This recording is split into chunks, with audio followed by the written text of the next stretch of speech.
cyber itu yang beretika, yang bisa mengikuti etika sosial kemasyarakatan. Karena nilai-nilai Islam inilah yang mengontrol setiap pelaku cyber supaya tidak terjadi cybercrime.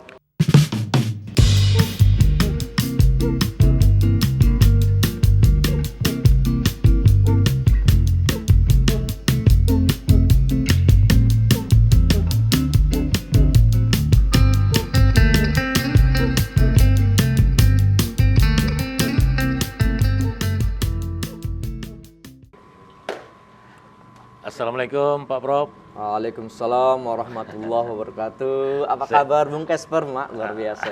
Sehat. Alhamdulillah. Udah puasa keberapa ini Pak Prof ya? Ini sudah puasa ke-15 ini. Iya.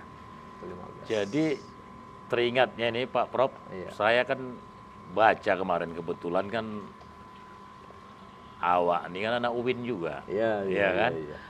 Sudah tahu kita, terkenal itu. Jadi kita baca di media tahun 2003 itu ada pengukuhan guru besar. Profesor Dr. Mesiona MPD. 2022. 2022 dan 2023 ada Iya, satu orang ya. iya. Ada 9 tuh, Ada Prof 9, ya. betul. Jadi teringatnya Pak Prof pernah bercita-cita jadi profesor nih. Ini Iya kan? pertanyaannya luar biasa ini ya. Kalau bercita-cita sebenarnya waktu kita dulu sekolah belum ada ya mimpi untuk jadi guru besar, untuk bercita-cita jadi profesor, itu belum ada. Berproses. Jadi berprosesnya itu waktu kita sekolah, kita ingin begitu tamat SD, tamat sanawiyah, tamat aliyah, terus kita berkeinginan untuk melanjutkan ke kuliah S1. Tapi orang tua, ngapain sekolah tinggi-tinggi katanya ya kan? Gitu. Ya, mau jadi apa rupanya? Nah, gitu itu pertanyaan orang tua saya. Dan saya masih ingat ketika saya harus keluar dari perkampungan atau kampung halaman itu, saya bilang aja sama orang tua, mohon doa restunya Bunda. Kampung halamannya di mana nih ceritanya nih? Di Bahbutong. Bahbutong. Bahbutong itu Kabupaten Simalungun, Kecamatan Sidamani, Kebon Teh yang sekarang menjadi destinasi ya. Iya. Jadi destinasi masyarakat itu sekarang orientasinya ke daerah Bahbutong itu, Semarja Lunjung.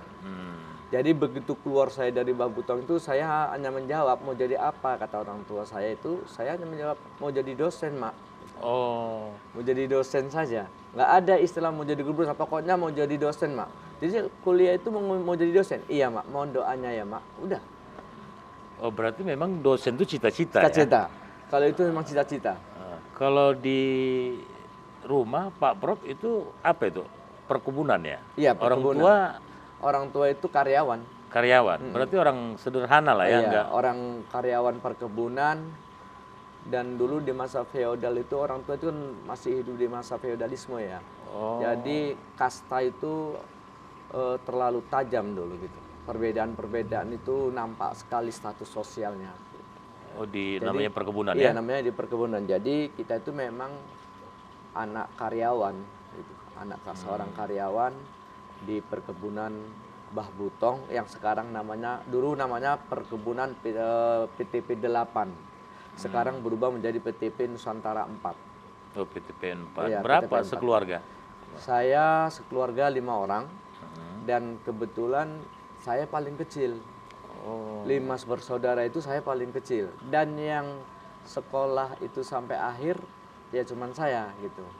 Saya yang paling kecil dan saya yang menamatkan sarjana. Itulah. Oh, yang lain kakak-kakak, Yang lain kakak abang? itu ada yang dari pesantren sudah selesai, gitu kan? Ada yang SMA, SMP atau PGA sudah selesai.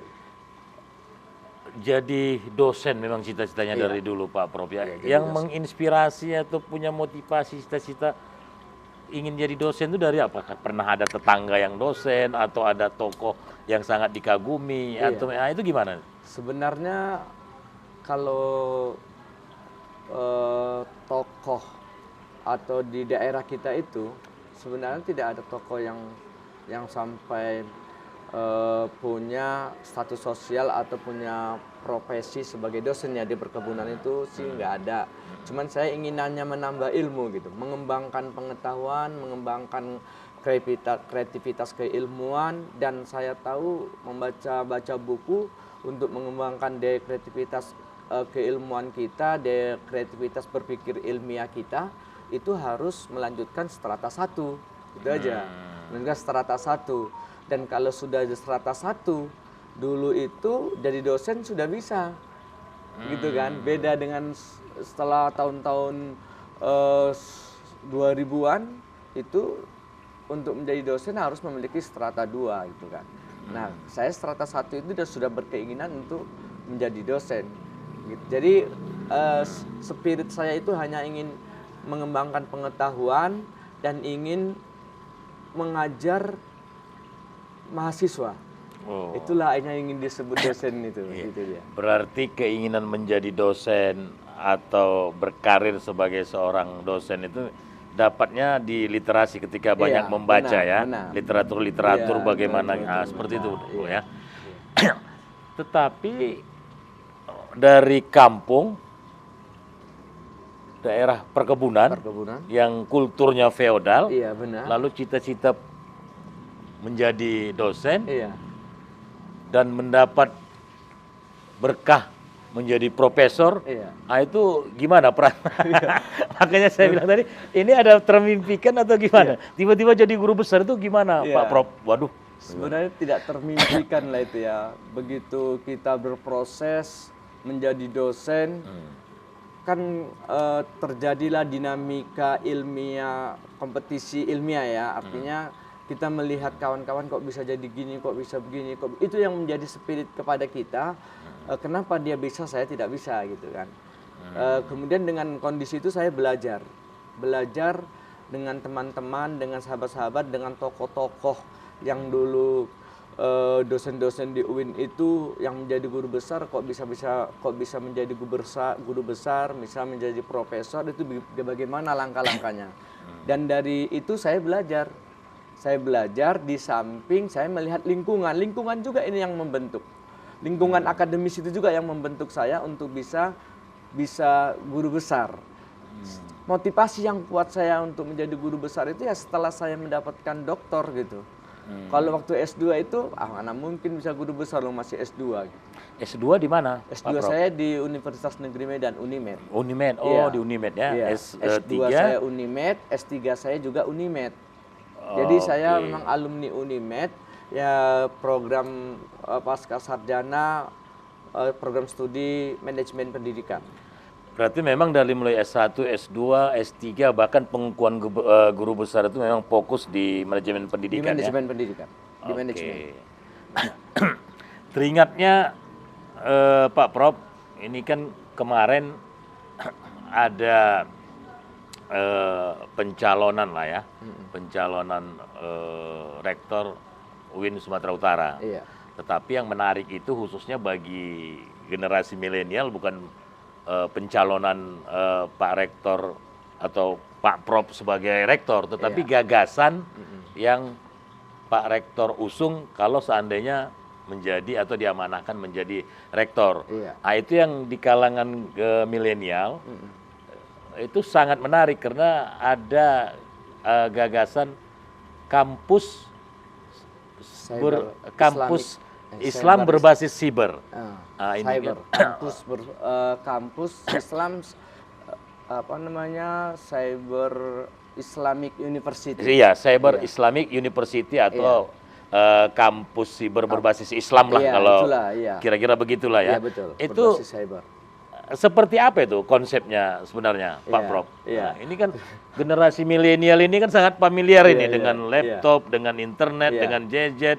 Apalagi kemarin waktu COVID-19, mau atau tidak mau, dipaksa atau tidak terpaksa, akhirnya belajar dalam bentuk daring, baru kemudian penggunaan teknologi informasi digital di kampus atau dan semuanya. Tiba-tiba Pak Prof mengeluarkan gagasan kampus siber berbasis nilai-nilai Islam. Gimana konsepnya itu sebenarnya, Pak Prof? Terima kasih Bung Kasper. Ini memang sangat menarik ya. Saya melihatnya begini, menganalisanya. Tantangan perguruan tinggi hari ini itu yang sangat besar adalah persoalan digitalisasi, persoalan cyber. Jadi kalau perguruan tinggi itu tidak siap dengan persoalan digitalisasi, dengan cyber, maka perguruan tinggi itu akan tertinggal.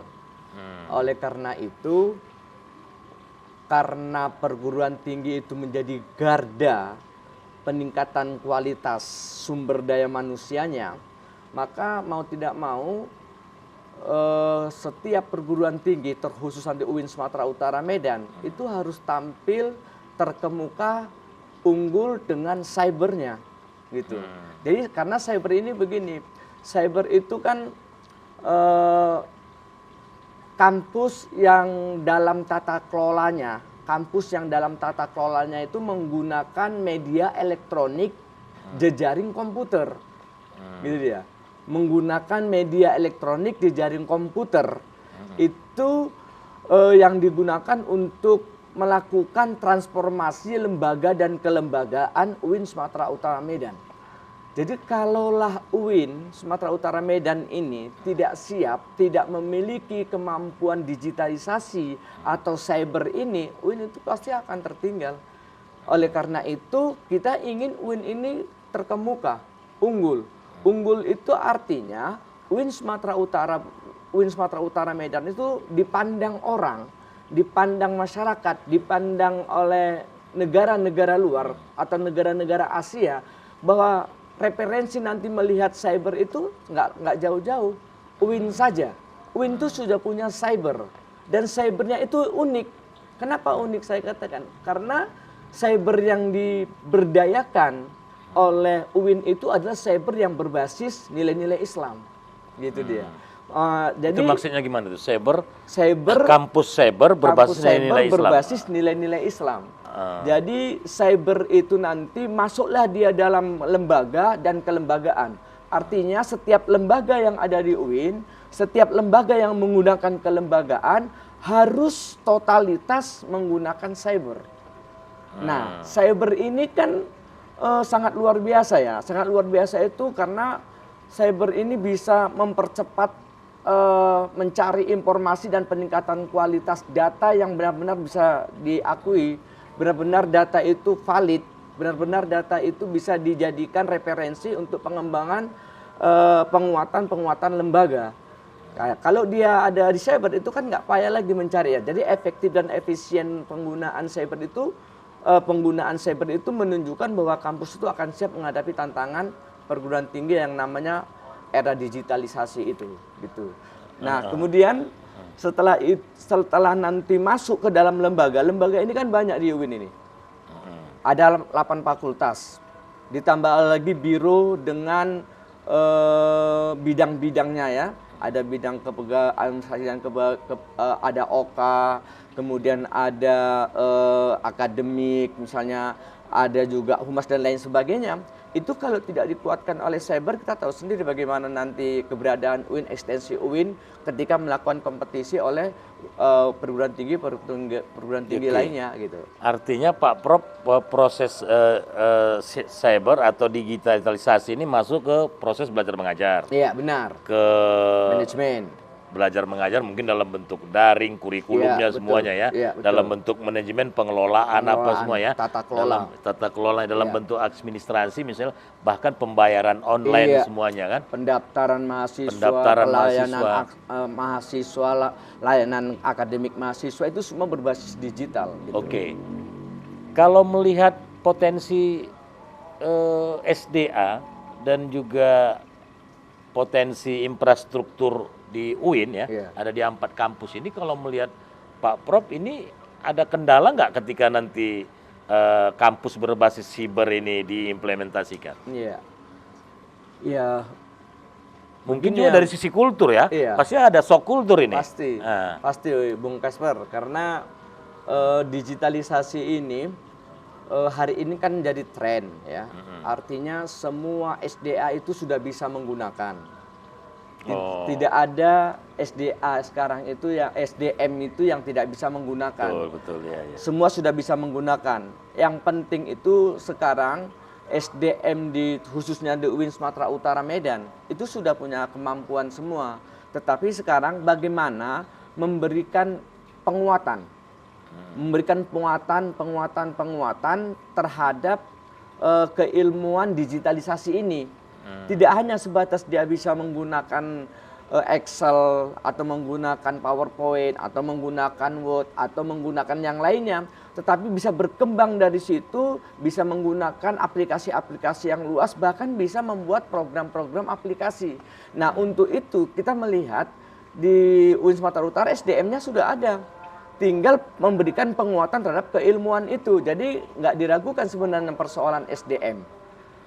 Nah, jadi persoalan saya, kalaupun kita butuh tenaga, kita juga punya fakultas ilmu komputer.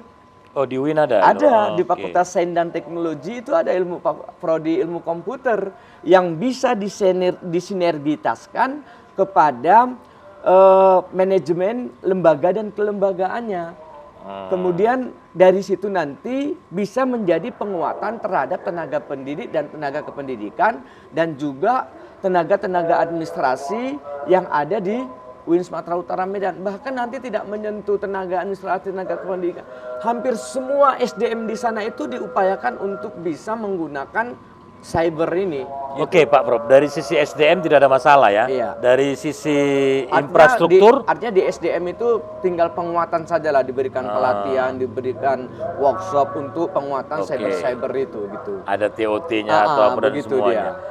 Kalau misalnya dari sisi orang kan kuliah ini ya walaupun tidak semuanya ya, tapi salah satu orang tua menyekolahkan atau mengkuliahkan anaknya itu ketika tamat, selain dia dapat nilai-nilai Islami ya kalau dia di UIN, tapi pangsa kerja ini membutuhkan atau siap pakai. Apakah nanti di UIN dalam konteks digitalisasi itu ada materi-materi baru, materi-materi kuliah baru yang akan diintegrasikan untuk menguatkan lulusan UIN. Itu gimana itu, Pak Prof? So, pasti itu Bung Casper. Kalau untuk penguatan secara teoritis dan akademik, itu berarti kita harus memasukkan muatan kurikulum IT. Harus ada di semua prodi. Itu harus penguatan IT. Dan itu menjadi satu keharusan kalau ingin UIN itu mempunyai kekuatan cyber. Jadi kalau UIN mengharapkan ada power cyber di UIN Sumatera Utara Medan itu artinya semua akademis, semua kegiatan akademis harus ada berbasis IT. Harus ada kurikulum IT, itu harus ada. Nah, persoalan sekarang UIN Sumatera Utara Medan dengan seluruh komponennya itu harus memang bersinergi untuk mempersiapkan yang Bung Kes pertanyakan tadi, bagaimana dengan persoalan sarana prasarananya. Iya, betul. Nah, itu sudah dalam pemikiran kita ya. Andai kata nanti ini cyber diterapkan, UIN Sumatera Utara Medan dengan SDM yang sudah ada, kemudian dengan SDM yang sudah punya kompetensi, yang sudah memiliki potensi untuk pengembangan cyber, kita tinggal memfasilitasi. Memfasilitasinya itu salah satunya adalah bagaimana mempersiapkan komponen-komponen cyber. Misalnya, sekarang di UIN Sumatera Utara Medan itu cybernya hanya punya kekuatan 10.000 bandwidth. Dan itu biro untuk semua fakultas.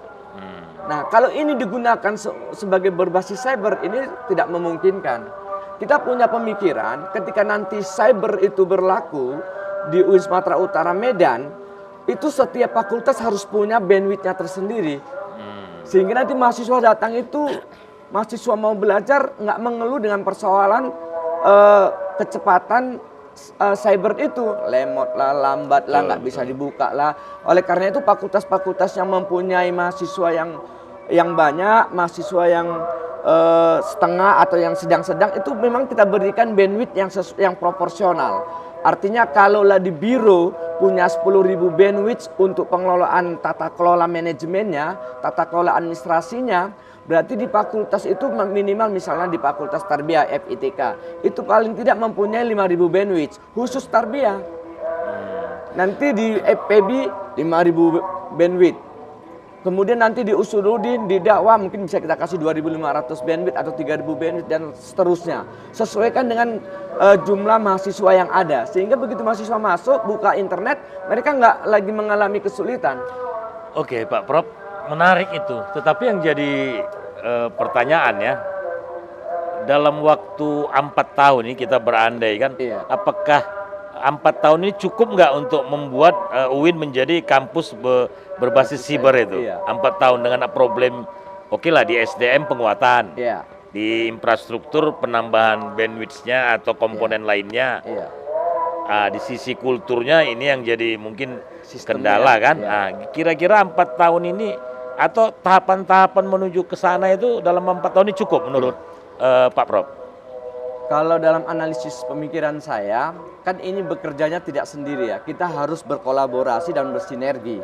Dan mempunyai teamwork yang handal untuk bisa menyelesaikan persoalan-persoalan UIN Sumatera Utara Medan, terkhusus untuk perubahan untuk penggunaan cyber ini. Kalau dibilang sampai pada tujuan, kita kan ini berproses. Nah, 4 tahun itu kita punya target. Kita punya target. Tidaklah secara totalitas, kemudian UIN itu semuanya jadi sudah terpenuhi pada masa periode pertama itu atau 4 tahun itu. Tidak, karena di dalam visi saya itu berbasis cyber Islamik di Asia Tenggara tahun 2030. Berarti ada 2 periode yang harus kita lalui. Berarti mesti 2 periode, Prof ya? Nah, itu kita berharap tidak kita yang harus Tapi bisa 2 periode, oke. tetapi bagaimana ada keberlanjutan program ketika nanti terjadi pergeseran kepemimpinan. Kita nggak ada masalah mau siapapun. Yang penting program kita itu untuk membangun UIN sebagai simbol moralitas Sumatera Utara, Medan Sumatera Utara itu memang bisa dihandalkan. Jadi dengan cyber yang 4 tahun ini kita buat tahapan. Mana dulu prioritas yang harus kita lakukan? Di tata kelola kah, di lembaga kah, di kelembagaan kah, atau yang mana? Tapi kita punya prioritas. Jadi selama 4 tahun itu misalnya 1 tahun, prioritas kita apa yang mau kita selesaikan ini? Penguatan penguatan SDM atau pengadaan sarana prasarana sebagai pendukung implementasi cyber itu, gitu. Termasuk nanti panduan-panduan nilai-nilai Islam yang dijadikan referensi untuk mengembangkan cyber itu. Jadi kita punya tahapan. Apakah di tahapan pertama itu kita menyusun panduannya semua? Panduan-panduan cyber itu kita susun semua dulu. Karena nanti kalau dikerjakan panduan belakangan ini yang membuat kacau. Jadi logika kita itu kita buatkan dulu panduan cybernya, penggunaan cyber yang ada di UIN Sumatera Utara Medan itu. Macam juknisnya. Iya, nanti kita buat panduan, untuk kelembagaan cybernya bagaimana cara menggunakannya, siapa yang menggunakannya, sampai kapan ini bisa digunakan. Nanti di kelembagaan pun begitu juga. Jadi ada tahapan-tahapan yang dilakukan untuk penerapan cyber ini dengan prioritas yang bisa menempatkan cyber ini terus berkelanjutan. Gitu. Artinya mesti ada kerjasama juga dengan elemen di luar UIN, Prof ya, untuk mendukung komponen itu ya, misalnya dengan Telkom atau dengan perusahaan-perusahaan atau apa. Betul. Oke. Yang kira-kira potensial kalau di Sumut yang dalam bayangan Prof bisa diajak kerjasama untuk mensukseskan gagasan UINSU sebagai kampus berbasis cyber itu, udah ada dalam yang dalam bayangan Prof. Saya waktu merumuskan cyber Islam itu memang kita punya jejaring yang untuk menguatkan itu. Jadi UIN tidak akan bisa berdiri sendiri untuk menerapkan cyber Islamik itu, nggak akan bisa. Oleh karena itu, ketika kita menerapkan cyber ini dengan berbasis cyber yang mempunyai value keislaman itu, kita harus membangun kerjasama. Yang paling utama untuk membangun kerjasama itu adalah dengan Infocom. Dinas Infocom. Pemprov berarti misalnya. Pemprov Kadia atau Kota Medan Kadia, semua Infocom itu akan kita bangun kerjasamanya. Supaya nanti kita tahu bagaimana membuat cyber itu yang beretika. Cyber yang beretika itu maksudnya ya cyber yang bisa mengikuti etika sosial kemasyarakatan. Makanya itu kita mengedepankan nilai-nilai Islam. Karena nilai-nilai Islam inilah yang mengontrol setiap pelaku cyber supaya tidak terjadi cybercrime. Oke. Begini Bung Casper, kalau UIN ini punya keunggulan memang. Meskipun di universitas-universitas lain dimiliki juga. UIN itu kan punya fakultas sains dan teknologi. Oke. Dia punya prodi ilmu komputer. Teknologinya sudah ada, di Unimed ada, di USU ada, di UIN juga ada. Tapi ada nilai plusnya di UIN Sumatera Utara Medan ini. Apa itu? Ya. Salah satunya sesuai dengan visi yang kita matangkan, yang kita angkat. Bahwa visinya itu adalah menjadikan UIN Sumatera Utara Medan terkemuka berbasis cyber Islami. Nah, berbasis cyber Islami inilah yang coba mahasiswa yang produknya UIN Sumatera Utara Medan, dia punya kemampuan IT, tapi juga dikuatkan oleh nilai-nilai Islam supaya dia bisa mengendalikan atau memanfaatkan teknologinya itu benar-benar bermanfaat kepada masyarakat. Bukan dijadikan teknologi itu sebagai media untuk melakukan propaganda atau adu domba atau gibah dan lain sebagainya. Artinya alumni UIN yang sudah punya kemampuan IT dan juga punya mampu bikin program dan sebagainya, digital dan semuanya, iya. ada benteng nilai di situ ya. Jadi ada. dia tidak akan mungkin mengeluarkan produk hoak atau apa. Iya. Kalaupun dia jadi hacker, Iya. hacker syariah lah ya. Syariah. Nah, itulah dia. Jadi ada keunggulannya UIN itu. Iya. Jadi orang di sana juga belajar komputer. UIN juga belajar komputer, tapi komputernya yang Islami. Bagaimana komputer yang Islami itu? Mahasiswa itu mempunyai keterampilan komputer, tapi kontrolnya tauhid. Kontrolnya keislaman. Jadi begitu dia mau melakukan sesuatu yang tidak baik, dia sadar bahwa dia sedang dilihat oleh Allah. Begitu pengawasannya Allah, dia akan berhati-hati melakukan, mendesain, membuat aplikasi, membuat chat atau membuat berita-berita. Itu akan berhati-hati karena dia takut bahwa apa yang dia buat itu dampaknya tidak di dunia saja. Dampaknya bisa di akhirat. Kalau dia lakukan itu tanpa ada pengawasan tauhid, pengawasan ilahiyah, itu akan semakin berbahaya terhadap mahasiswa kita. Iya, Prof, dengan kondisi UIN sekarang ya, Iya. basis materialnya lah, infrastrukturnya, SDM-nya, Iya. Prof yakin dalam 4 tahun ke depan ini UIN yang berbasis cyber itu akan bisa terrealisir? Dengan mengucapkan bismillah saya yakin. Optimis saya. Kenapa optimis? Ternyata setelah saya membaca beberapa literatur, cyber Islami ini bukan hanya rencana nanti di UIN Sumatera Utara Medan.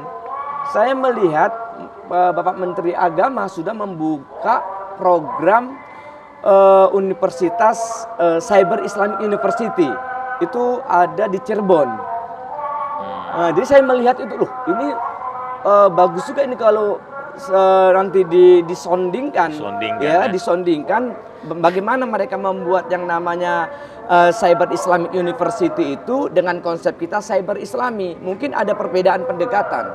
Karena saya membaca program yang dikembangkan oleh Kementerian Agama itu menjadikan secara totalitas ke aktivitas akademis itu secara digitalisasi, daring semua.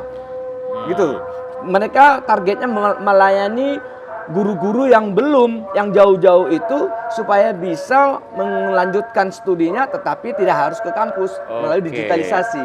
Tetapi kalau kita memang semua sistem, semua lembaga dan kelembagaannya itu menggunakan digitalisasi, menggunakan cyber dengan alat kontrol nilai-nilai keislaman. Artinya Kementerian Agama juga mendukung gagasan ini, sudah jadi prioritas juga begitu. Iya, Yang Pak Prof, ya. Saya melihat begitu. Kenapa saya katakan Kementerian Agama itu juga mendukung? Karena Kementerian Agama sudah mempunyai program Islamic Cyber University di Cirebon itu.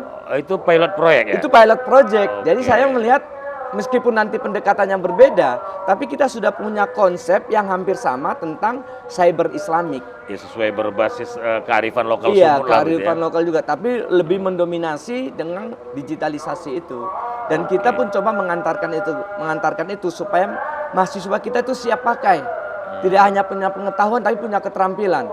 Tidak hanya punya pengetahuan dan keterampilan tapi punya pengetahuan, keterampilan dan nilai-nilai Islam sebagai prinsip kehidupannya. Oke. ya kan? Oke. Nah, itu dia. Terima kasih Pak Prof atas bincang-bincangnya. Ya, Mudah-mudahan sama, Bung. bincang-bincang ini ada apa namanya kita mendapat pencerahan sekaligus juga materi informasi Iya.